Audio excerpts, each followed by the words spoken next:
At least 21 people associated with the U.S. diplomatic corps in Cuba have been suffering from an array of mysterious symptoms ranging from hearing loss and dizziness to concussions and brain swelling. After months of investigation, the U.S. determined that a secret sonic weapon was to blame.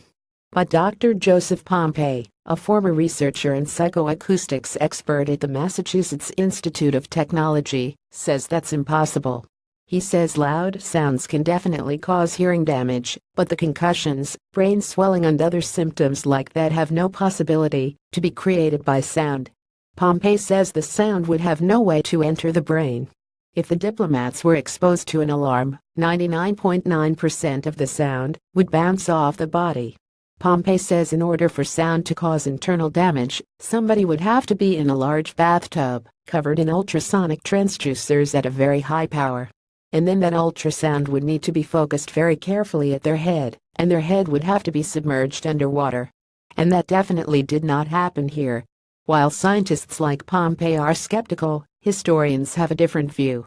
The history Vince Houghton, the curator of the International Spy Museum in Washington, D.C., specializes in the history of espionage.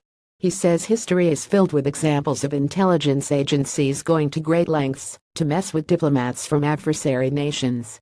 Take Operation Mongoose, for example, a secret program of the U.S. to topple Fidel Castro.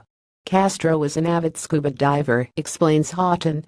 One of the ideas was to put a colorful seashell on the seabed. And the shell would be so beautiful that Castro would feel compelled to pick it up and look at it, and then it would blow up and kill him. Other ideas included lacing the studio, where Castro gave his weekly radio address with LSD, so the leader would be so incoherent that he would lose popular support. The CIA also considered sprinkling Castro's shoes with thallium salts, which would cause his beard to fall out. The idea was the Cuban people were so machismo that they would no longer want to follow him because he didn't have his beard, says Houghton. But in thinking about sonic weapons that could potentially cause lasting damage, maybe a closer corollary comes from the Cold War.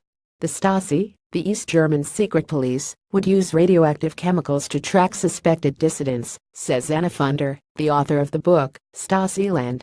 They developed radioactive tags, including irradiated pins, that they could surreptitiously insert into a person's clothing, radioactive magnets on cars and radioactive pellets in tires, she says.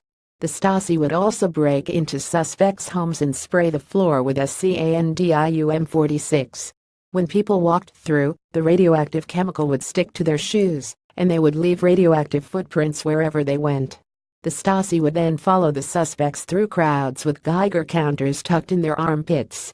So, in a world of spy dust and exploding seashells, a sonic weapon doesn't sound so far-fetched. Alternative theories, but for Houghton, some of the specifics of the alleged Cuban sonic weapons plot don't add up. The Cuban intelligence agency is very good, but they don't have a ton of resources, he says. And no doubt, developing a sophisticated sonic weapon would require a lot of cash. That said, they have some very rich friends. Houghton suspects the Russians are behind this latest incident. He thinks the most likely scenario is that this was a beta test of new Russian technology that went bad. He says the Cubans have no incentive to cause American diplomats permanent damage. They were probably like, let's just make the Americans throw up, and then, oh wow, whoops, it went way too far. There are other theories floating around too, that it wasn't a sonic weapon at all, but maybe a virus, poison or radiation. I mean, we have no proof of any of this, says Houghton. But it's fun to speculate.